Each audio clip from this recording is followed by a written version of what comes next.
All right, well, thank you all for attending today's webinar and welcome to today's Business Performance Center presentation. My name is Kevin Velasquez and I am a Senior Marketing Manager with NAIFA.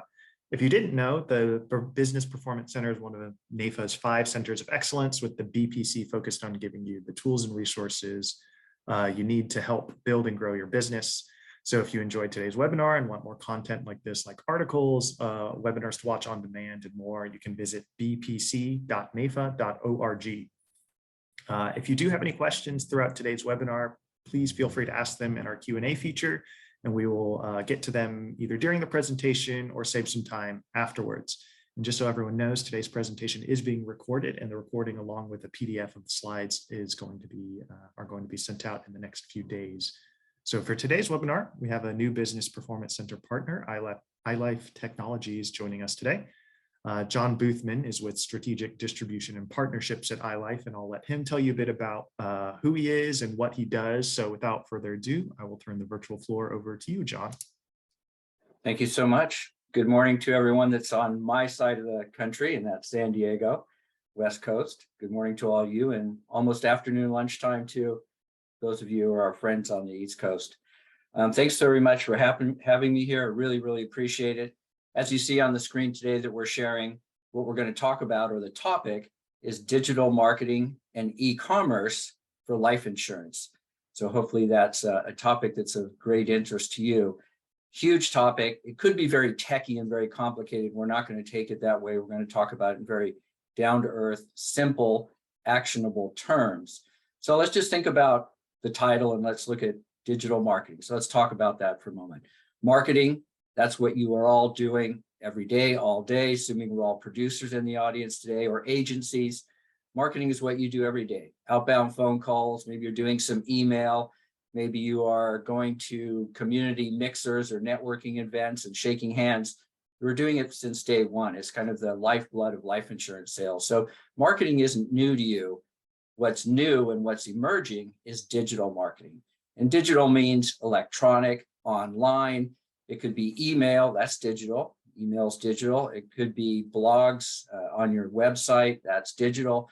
So it's moving into the digital world that we're going to be talking about today. So digital marketing. Marketing's not new. Digital, there's a lot to learn there. And then e-commerce. Now this is the big one. E-commerce, kind of a sophisticated word. E-commerce hasn't really touched on us much in life insurance. E-commerce is something that blew up with the dot-com boom 20-something years ago. The world has sort of moved in an e-commerce direction. And of course, it's massive, but not so much with life insurance. What happened with life insurance? Not a lot of e-commerce. And that's where the payoff is. So e-commerce, taking marketing activity and turning it into business, cases, place policies, dollars. That's the commerce part. That's the part that's really missing in our industry.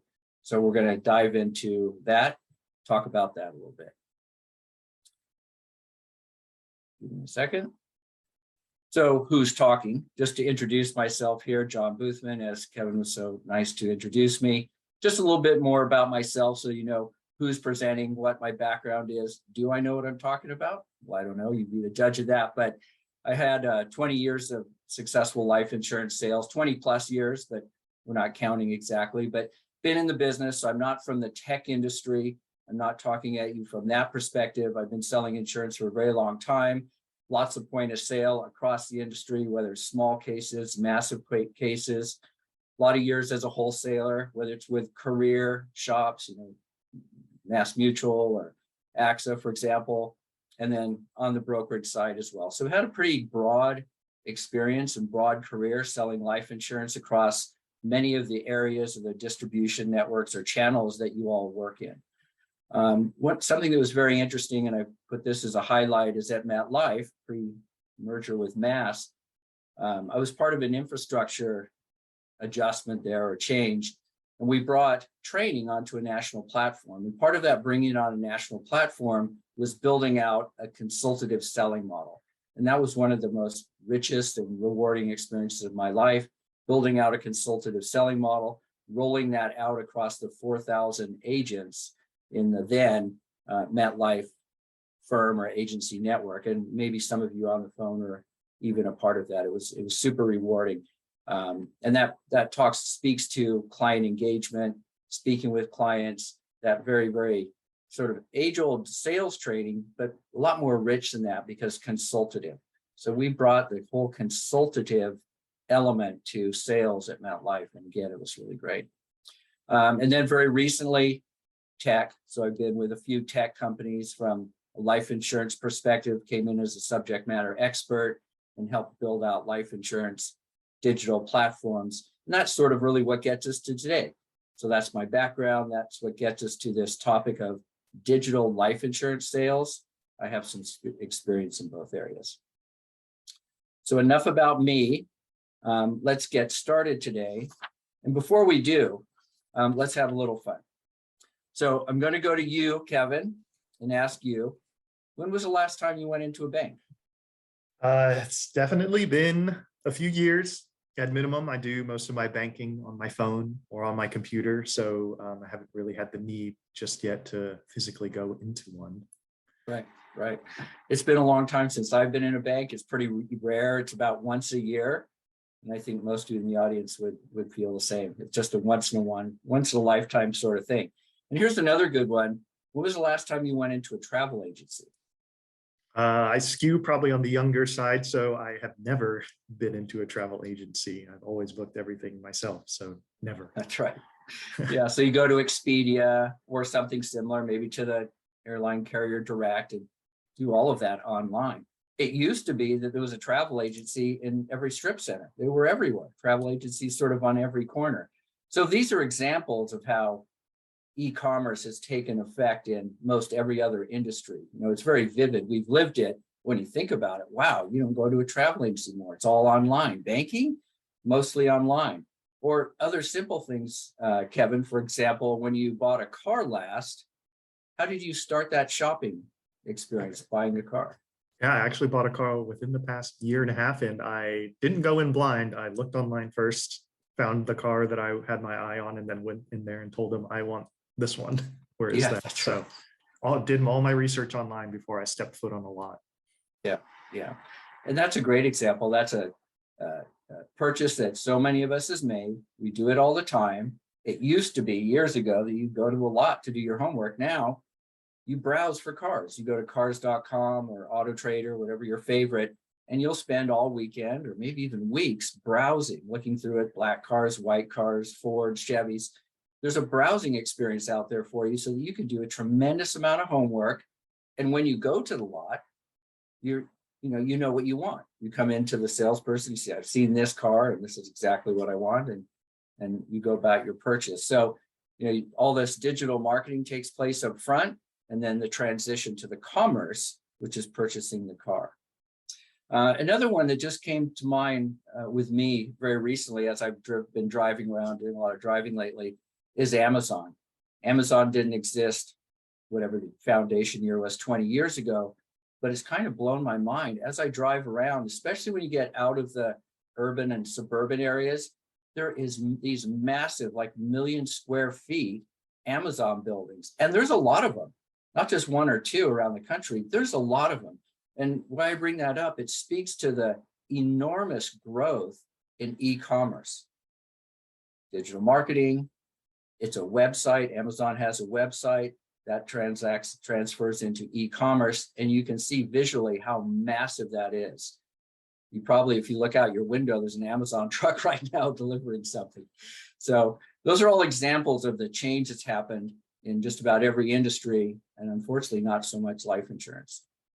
So what we're going to do today to approach that, make it simple, we're going to break that down, those big topics, into 3 areas. One is websites. So that's building a website that converts your activity, which is your marketing activity, into client activity. So what does your website need to look like so that you take this marketing funnel that you're building and you turn it into a website where your clients actually do something? It's a destination, like cars.com. It's a destination. You do something there. Does your website do anything? Do your clients have anything to do? Is it sort of a sandbox they can play in? Probably not. And then secondly, e-commerce. And that's translating all that activity that you've driven into your site into business, or sales. And of course, that's where the money is. Now, how do we position ourselves in the life insurance business with e-commerce or in e-commerce? That means we're getting transactions done online. We have a digital store, there's purchases happening. So we'll talk about that. And then third, of course, who's the most important part of all of that? It's the client. You're marketing to the client, you're driving them into your website, your online store. It's the client that ultimately is the most important. How do we engage them? What tools are available? How might you want to engage your clients so that they have a rewarding and productive online experience? So those are the three areas we're going to touch on. And let's move to the next slide. So a really good starting point is to, as opposed to examining what could be in the future, let's just take a moment and look at what exists now. So what do the websites look like in the life insurance industry now? So we broke it into three very simple areas. And I think once I start talking about it, you'll nod your head. Yeah, that's kind of what it's like. And it starts with static websites. So static websites are like a brochure, almost like a business card of some kind. And it's the most dominant or predominant website out there. They don't do anything. It's got a picture of a producer or a nice picture of an agency or a photo or background or something. It's got a little bit about insurance or the financial services that someone offers, but it doesn't do anything. It's static. And that accounts for about 98% of the websites in the life insurance industry. It's a static brochure. And then if I go to the second category here, corporate websites, well, that's the opposite end of the spectrum. Corporate websites may be a carrier site under a different name, maybe a large IMO, large enterprise. Now, corporate sites, a little bit more financing there, a little bit more ahead of the game. They might be selling B2C. There might be some activity on those websites. And in fact, if there is, it's B2C. Those businesses are selling directly to your consumers. So what's important about that is, Kevin, as the agent, that's not your business. That's a large entity's business. And yes, they've got some technology going on, a little bit of activity on their website, but that's not your business. That, in fact, bypasses you all of us selling life insurance at retail. So that's not helping us at all. And then just some nuance to that, that hasn't been a very successful category. In fact, if you're watching the business at all, watching what's going on online, for the most part, these hugely funded endeavors haven't worked out so well. So that notion that, well, agents might be obsolete, we're going to go around the agents, hasn't worked out at all. So that's sort of a failing category. And importantly, that's not your business. And the whole idea is to empower you, the agent, with digital tools and online store and an online experience to capture e-commerce. So that area isn't helping you. And then somewhere in the middle are agency websites. So that might be a mid-sized agency that has some resources, has an IT person, has a little bit of savvy. So they have a website that does have some interesting things. Maybe it has needs analysis or estate planning analysis. Maybe it has a term quoting engine.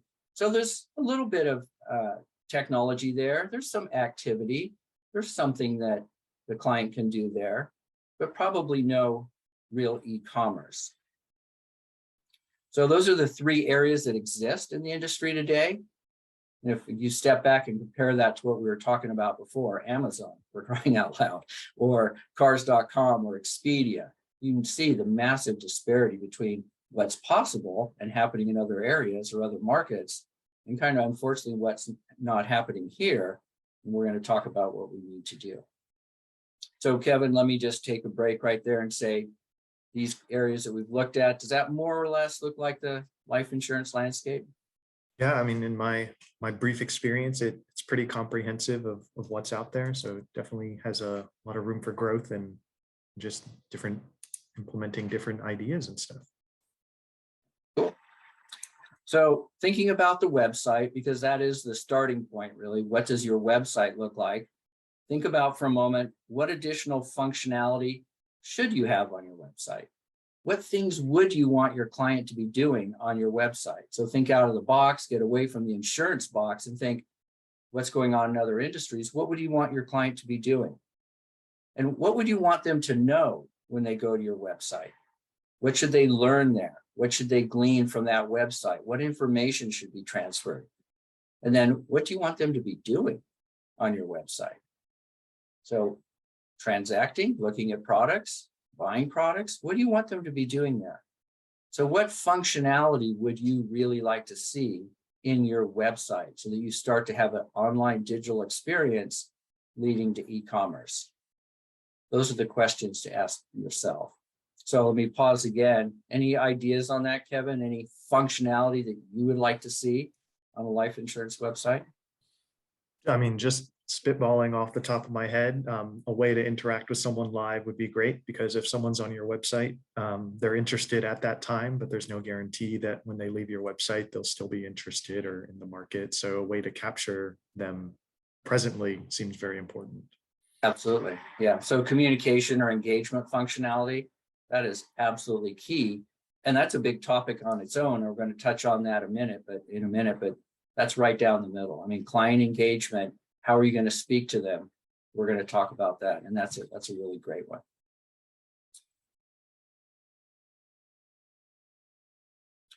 So we'll break it down for a minute. We're talking about websites, what they look like now, a couple of ideas of what we'd like them to be doing. So let's step back and say, how do we get there? So in building your website, or looking for a website builder, what are a couple of things that you'd want it to do?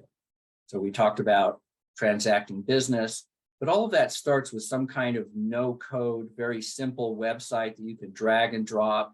You can click and enter in links and destinations for your clients to use onto your portal. So a very simple website is what you're looking for, not something that you have to have an IT person in the background building it out for you. So a no code, simple website, a simple website builder, and they exist out in the environment there. So that would be the starting point.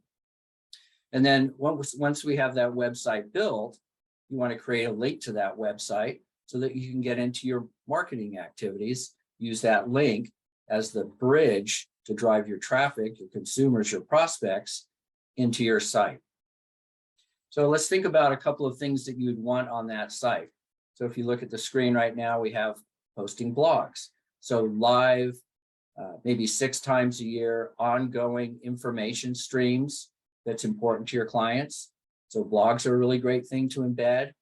We mentioned a few minutes ago, like needs analysis. You might want to start with a needs analysis. That's a tool or a widget that you can easily embed, and your client can learn a little bit about what their health rating might look like.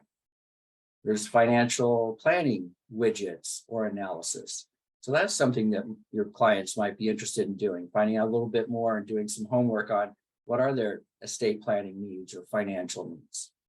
So those kinds of widgets, and there's many of them, they're free in the environment. You can find, it's called open source widgets, and there's a variety of names for them other than widgets, but lifehappens.org, for example, has open source widgets available. You can just search the net. You can find a whole variety of tools and widgets that are open source, no code, that you can embed into your website. So those are a couple of ideas. Any other things that you think we're missing here, Kevin, and you want to embed in your website? Putting me on the spot again. Yeah. None off the top of my head, but let me think about it and I might chime in a little later. Okay. Well, you hit on a really important one, and that's communication functionality. So we'll emphasize that. You want to have something built into your site that gives you communication functionality, whether it's calling, texting, etc. Communication and engagement functionality. So that's a really important one.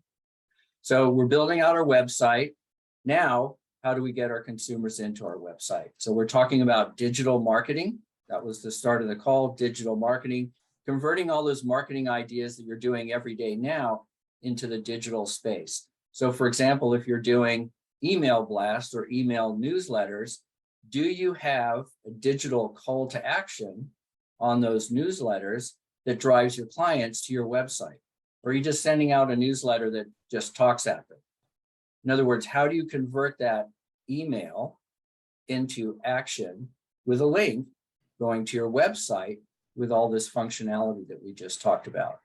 That's transforming to digital marketing. Or interestingly, you can take a very old marketing idea, an analog idea, and that's mail. So how would you convert mail, I mean, US postal mail, into digital marketing? Well, that's what QR codes do. So hopefully most of you are familiar with QR codes. You see them all over the place. It's a little square box with bars and spaces in it. That's a QR code. So you can turn your link, again, there's free services on the web, just little engines, they're free, and you can turn your link, your marketing link, your URL, your website URL into a QR code. You can print that QR code onto analog or hard copy mail. So when your client receives it, they point their camera, they go into your website. So here's a way we can convert old marketing into digital marketing. So email with QR codes or links to your website, blogs, we mentioned that. So blogs, of course, super popular, ongoing blogs that you're either putting out on the web on various different mediums or including in your website. And then there's the world, fairly complex, but you're all probably getting introduced to it, and that's social media marketing. So that's a fun one. Almost everyone's on social media of some kind, whether it's, and gee, let's try to name them off: LinkedIn, Twitter, Instagram, TikTok. Keep going, Kevin. What else is there? Facebook. Facebook, that's right. Yeah. There's so many, it's hard to remember them all. We also had a great suggestion from someone about embedding things using a retirement calculator would be a great one as well. So perfect. Yes. Yeah, I call them a widget. It's an embedded engine. They're free, open source code. You can get them on the web. That's a great idea. Thank you. Yeah. So social media, of course, it's blown up. And I'm going to have to admit this is kind of tough, but I was watching Dancing with the Stars, and the young girl who's 18 who's winning is a social media star. She had something like, and it almost doesn't seem real, but 1 billion visits to her TikTok site. How do you get 1 billion? Yeah, just massive. So, again, if you step away from life insurance, you see the enormity of activity going on across something as simple as social media. Like, you may or may not know what TikTok is. It's not something I really pay attention to, but it's happening and it's busy, and the amount of traffic is enormous. So how do you capture that, or how might you want to address that with digital marketing? You may or may not be interested in TikTok, but it would be great if that girl had a QR code on her screen driving traffic to your life insurance website just for fun. So it's all about opening your mind and thinking about these massive opportunities and how to translate them into life insurance business. And what we're talking about now is e-marketing, which is all to drive traffic into your site. So social media, that's massive. Those links are easily available, easy to create. You just simply go on LinkedIn, open an account, and start posting. You can create that online, create posts, and start driving traffic to your website. And then there's a little more complicated purchasing ads. Some of you, and I'm sure people in this audience, are doing it now. There's a lot of life insurance practices that are really, really successful buying Google ads. As you know, Google, it's kind of like Amazon, completely blown up. It's one of the primary drivers online or online. And so you can involve yourself there, doing Google ads, driving clients to your websites. And I know personally lots of agents that are very successful doing that. So advertising online, Google ads is a placeholder for that because they're so massive, but there's a whole lot of different opportunities to advertise, drive traffic to your website where you built in functionality to start to convert to e-commerce. So third area here, track and adjust. You're creating all this activity, doing maybe emails out to orphan contact lists you have, maybe doing blogs, social media posts. what's important is you start to learn what's working. So track and adjust, monitor performance. And if you have a CRM that will track all of that, and you should track your incoming activity, where's it coming from? So simply, is it coming from California or Michigan? Is it coming from Facebook or is it coming from a blog? So tracking all that activity so as to manage your e-marketing to do more of what works. I know that's very simple, but unless you're able to monitor it, assess it, track it, and then exploit the areas that are working for you, you're not efficient. So tracking and adjusting, super important. We don't want you working on things that aren't productive. Maybe LinkedIn doesn't work for you. Maybe Facebook does. So track and adjust, be efficient with your marketing to drive traffic into your site and start on e-commerce. So let me pause again, because that was quite a bit. And Kevin, see if there's any questions on the areas we just covered, or if you yourself have some comments. No questions right now, just some other ideas off the top of my head. YouTube is one we did not mention, but I mean, still the largest video site for sharing out there. So, I mean, I've seen in just random YouTube videos from small local companies that have 1 million views because it was just so niche and answered such a specific question that no one else did, that just blow up. And I just find that fascinating as well. And another thing is when constructing a website, making sure your terminology fits well with search engine optimization best practices. So, you know, whenever you Google something totally random, best headphones of 2022, you know, the websites that come up have been updated for the current year. They have keywords like best headphones. So making sure that those common terms live in your website. So when people are searching for things, those are yours is the first or the top ones that come up. Absolutely. Thank you for all of that. And really what you just said is sort of the point of this webinar today. It's not to answer all the questions or get techie, like I said at the beginning. It's to start to think. Break things down into simple, actionable steps, start thinking about what's possible. And when you mentioned YouTube, I just, kicked myself. I didn't mention that.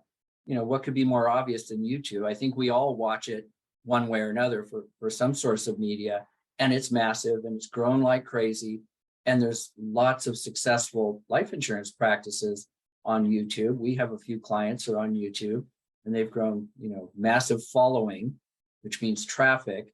And so hopefully they're driving them to a website that's actionable and functional and turning it into e-commerce. We'll see. But yes, as a primary source of traffic, YouTube is massive. You can put links in the video as you know they do. Also, QR codes. And I don't see it so much. And I think that's underutilized, but QR code right on the YouTube video, it's just sitting there the whole time. It gives people the opportunity to point, click, and go to your website. So YouTube's a great one. Thank you for that. Search engine optimization, that's a little bit more technical, but for those that understand, and apparently you do understand social media, online marketing, that's sort of next level. That's taking it to more technical area, really understanding how to make those views, how to make those postings, how to make that activity really work for you. And that's great. Thank you for that. Any other comments that you see in the chat or input that anyone might have? Not at the moment. I think we're all good. All right. Killer. So let's move to what I call learn and earn. So what do we want our clients to do on our websites? We take a step back, we built out highly functional websites. What are a couple things that we want them to do on that website? And one of them is become educated, become informed. And very simply, although this is a digital process and we're talking about online business, if your clients go to your site to learn about insurance, learn about life insurance strategies before the next meeting with you, then it served its purpose in a different way. Everything might not be done online, but the whole idea is driving more traffic, educating that traffic. Some's going to convert to business and someone's going to convert to a phone call with you, and that's just as good. But educating and providing rich content on your site, super important. And dynamic content, updated periodically. You know how often you go to a site and you read something, you go, oh my God, when did they put that up there? Stuff gets old fast. So it needs to be dynamic, it needs to be updated, and information is free. Again, if you go to lifehappens.org, they have tons of content. There's a lot of life insurance sites that have constantly updated because that's the business they're in, updating content. So you can pull down content, either paid for or free, to keep your website fresh. So information, content. Kevin, what else might you want on your website in terms of info and educating your client? People like background info on things they buy. So knowing where it came from, how it's sourced. I mean, I don't know if it's applicable as much for this area, but it's stuff that I like to see. Suggested things. If you liked X, you might like Y. So kind of keep them in that ecosystem and lead them down a channel to essentially just keep earning more money. Exactly. And like I said before, there's not a defined or finite list of things that needs to be done. This is really thinking out of the box, thinking like areas that are not life insurance. What do you see? What do you experience that you really like online? And then how do you incorporate that into your online experience, your website? So that's the learning part. And now let's get to the earning part. So learn and earn. And where that starts to happen is the functionality of the website that now allows or enables e-commerce. So you've got people browsing, you've got them looking around your site. Now you need an embedded engine. Now, you all know what term quoting engines are. That's pretty simple. But let's go a level deeper and build in a browsing experience. Let's give our clients the ability to browse term insurance, if that's what they're interested in. Final expense insurance, if that's what they're interested in. Permanent. There's a lot of different categories of life insurance. Find an engine that gives them the ability to browse life insurance. Just like you said, you went to cars.com and browse for cars. Learn about life insurance. How much does term cost for a 50-year-old male? Well, what would it look like if I put $300 into an IUL? Well, if it all comes down to I just need final expense, well, what would that look like? So build in and allow a browsing experience on your site that allows your clients to look at product, evaluate product, compare pricing. What if I'm preferred? What if I'm standard? Get a real understanding of product that then allows them to initiate a purchase. So we're going to turn that activity into commerce when your clients purchase the product. And after a browsing experience and product selection, that can then happen online. There are quoting engines that allow you an e-application functionality, allow you to then go to an application. There is fully integrated product available that allows your consumer or your client to initiate a purchase on their own, all the way through underwriting to policy issue. That's available to you, the individual agent. Many of you aren't aware of that or don't understand that. This is why we're talking about it. Let's go back to one of the first screens, and we looked at most agent sites are static, and then you've got corporate sites where they're doing some term quoting and some purchasing, but that's their business, not yours. Now you're building out your online experience, and you can embed browsing, quoting, and purchasing on your site. That's your business, not someone else's business, your business, the agent or agency, wherever it is that you belong to, and turn that into e-commerce. Because until we sell a product, there's really no commerce, there's just activity. It's like those 1,000 phone calls you make. It's a lot of activity, looks good, but how many of those are converted to sales? What's your conversion rate? In order to convert, you need to have in your site an online store. Quoting, browsing, purchasing, e-applications. There's a real mix of that activity available so that you, in fact, now are in e-commerce. So that also is a big topic. Let me step back, Kevin, and see if there's questions on that, or maybe you have some questions or input on that. No questions right now. I think I'm good as well. It's pretty comprehensive. Thanks. Okay, cool. Okay, so just in summary on this screen, building out your site, lots of content-rich information, education, an engine that allows your clients to browse, quote, and purchase product online. Now you're involved in e-commerce. So let's go to the next element, the third element. And Kevin, you mentioned it, you hit it right on the head up front, and that's client engagement. You've got clients in your site, and you so elegantly put how you wanted to engage, and you need that functionality in your site as well. You've got clients in there. Do they want to chat with you? Do they want to text with you? Do they want a straight live phone call to you? Do they want to email to you? There's a lot of different modes of communication. And Kevin, what is the most important mode of communication? For me personally, Okay. I'm an email or texter or chatter. Yeah, those are how I like to communicate and have corporations, companies, industries communicate with me. Cool. And the answer is that whatever's most important to you is most important. And that is what consultative selling is all about. Not just providing, hey, we're going to chat, or hey, we're going to text. What's most important to your client? So you need a whole host of functionalities and opportunities for your client to interact or engage with you in the way that's most important to them. And if it's texting, great, then build in text functionality. If it's email, maybe that you were alluding to, then great, build in an email functionality. There's a lot of different modes or ways to communicate with clients now, and different market segments or different, it could even be generational, like to communicate in different ways. So just having email just isn't going to cut it, or just having phone calls isn't going to cut it. How do your clients like to communicate, and you want to give them that opportunity?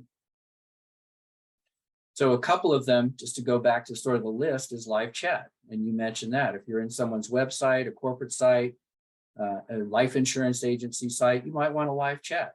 Hey, Mr. Agent, what's going on? Can you answer this question? Can you call me back on Thursday? If live chat's important, then build in that functionality.